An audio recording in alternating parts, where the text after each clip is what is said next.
ठरलं तर मग या मालिकेच्या येणाऱ्या भागामध्ये आता मात्र मूर्ख सुमननेच प्रिया तन्वी नसल्याचा खुलासा करत तिला आता फरफटत रविराजांच्या समोर आणलेलं असतं.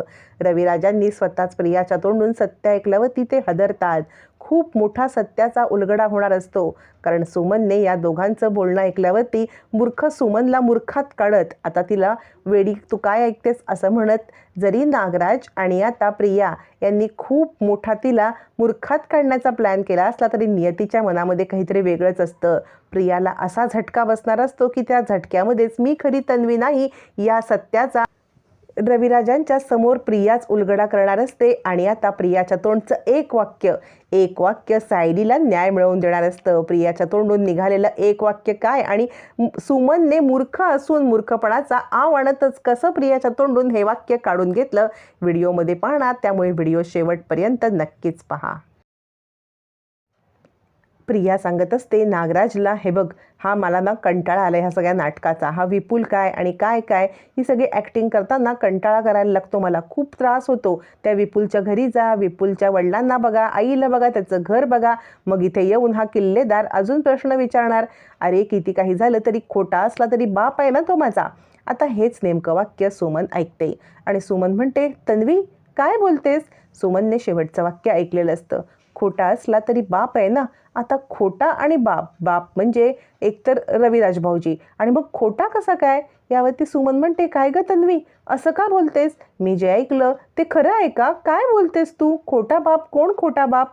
आता मात्र सुमनने हे ऐकलंय. मूर्ख सुमनला वेड्यात काढायला किती वेळ लागतोय असा विचार करत दोघेही बिनधास्त होतात. नागराज बोलायला लागतो, अगं खोटा बाप म्हणजे अगं ते मधुभाऊ म्हणजे तिचे वडील ना, पण ते खोटेच ना वडील, पण शेवटी काही झालं तरी तिचे वडीलच आहेत ना ते, त्यामुळे तिला जरासं वाईट वाटते की मधुभाऊंना हे असं जेलमध्ये सडत बसायला लागते आणि ते पण तिच्या एका साक्षीमुळे. त्यामुळे तिला वाईट वाटते की तो तिचा खोटा असला तरी बापच आहे ना, म्हणजे आत्तापर्यंत प्रिया मधुकर असंच ती नाव लावत होती ना, म्हणजे तो तिचा बापच होता ना, पण तो खोटा. यावरती सुमन म्हणते असं आहे का, पण मी काहीतरी वेगळ्याच अर्थाने ऐकल्यासारखं मला वाटतंय.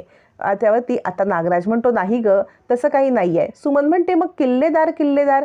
याच्यावरती आता नागराज म्हणतो अगं तसं नाही, आपला दादा केस लढतोय ना, मग दादा हिचा खरा बाप. म्हणून ती म्हणत होती की माझ्या खोट्या बापाला किल्लेदार वकील म्हणजे माझ्या वडिलांनीच अशी केस लढणं, मी साक्ष देणं हे कितपत योग्य आहे, मला खूप वाईट वाटते. पण सुमनला वेगळाच डाऊट आलेला असतो, काहीतरी गडबड आहे. खोटा बाप म्हणून ही मधुभाऊंना का बोलेल, आत्तापर्यंत मधुभाऊ असंच बोलत होती, मग खोटा बाप का बोलेल. इकडे नागराज आणि प्रियाला वाटतं की चला वेळ तर मारून नेलेली आहे, पण या त्यांच्या खोट्यामुळे ते आता एका वेगळ्याच कृत्यामध्ये अडकणार असतात आणि एक वेगळीच घटना घडणार असते, ज्याच्यामुळे प्रियाच्या तोंडून असं काही निघून जाणार असतं की आता खूप मोठा सत्याचा उलगडा रविराजांच्या समोर होणार असतो.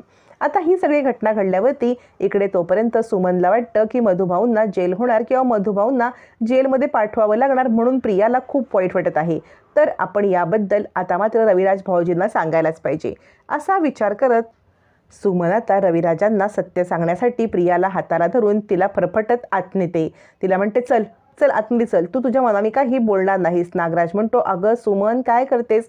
सुमन म्हणते मी तुमचं पण काही ऐकणार नाही, मी हिला घेऊन जाणारच. असं म्हणत सुमन आता फरफटत इकडे आता रविराजांच्याकडे तिला आणते आणि म्हणते भाऊजी बघा बरं, तन्वीला तुमच्यापासून काहीतरी लपवावं लागतंय.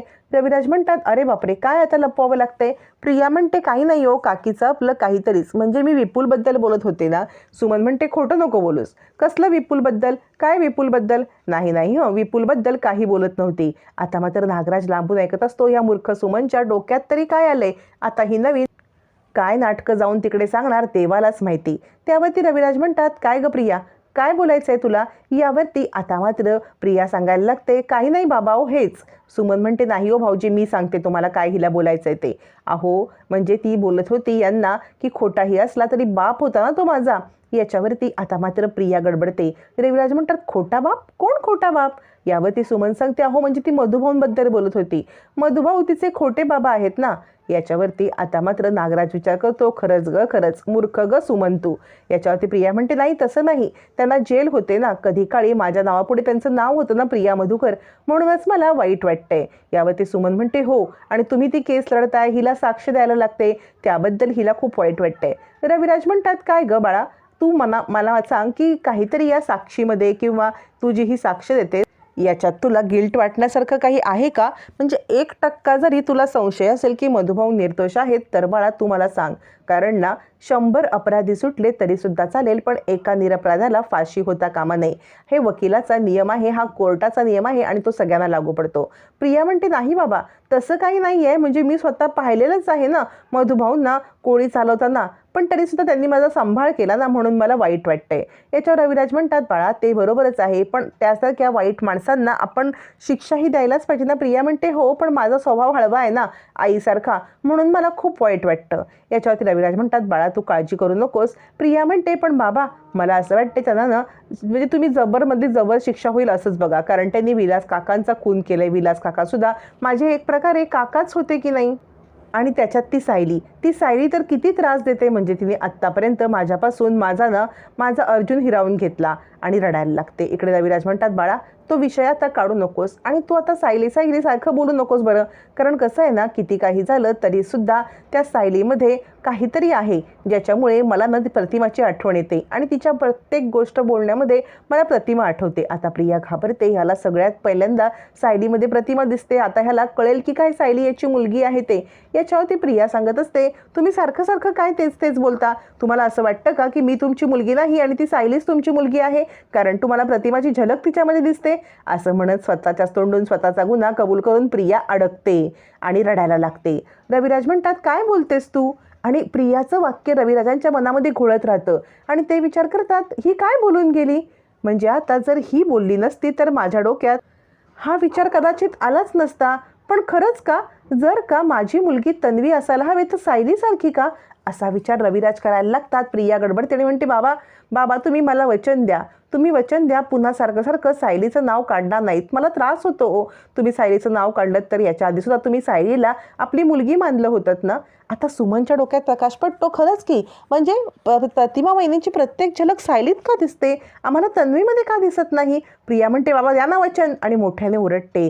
स्वतःच्याच तोंडून गुन्हा कबूल करून बसलेली प्रिया आता मात्र सारवासारव करायचा प्रयत्न करत असते. पण रविराज आणि सुमन यांना डाऊट आल्याशिवाय राहतच नाही.